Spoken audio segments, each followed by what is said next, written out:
The story of Sam and the magic words. Once upon a time, in a small village, there was a boy named Sam. Sam loved listening to stories about faraway lands, but there was one problem. Most of the stories were written in English, and Sam didn't know how to speak it. One day, Sam found a shiny old book in the attic. On the first page it read, "Learn these words and you will unlock the world." Sam was curious.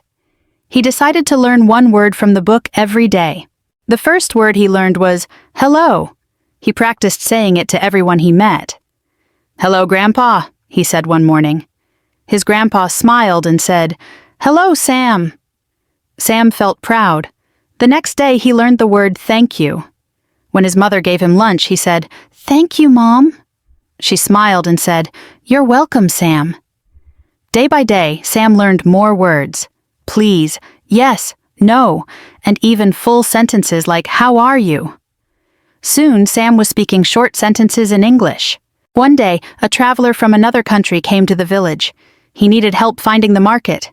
Nobody understood him, except Sam. Sam used his new English words to guide the traveler.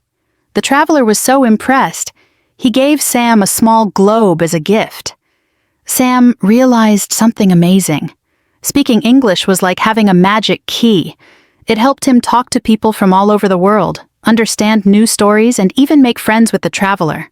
From that day, Sam decided he would keep learning English. He knew it wasn't about being perfect. It was about practicing every day and being brave enough to try. And so, Sam's journey with the magic words continued, opening up a world of endless possibilities. Moral of the story: learning English or any language takes time and practice. Start small, and every word you learn is a step closer to unlocking new opportunities.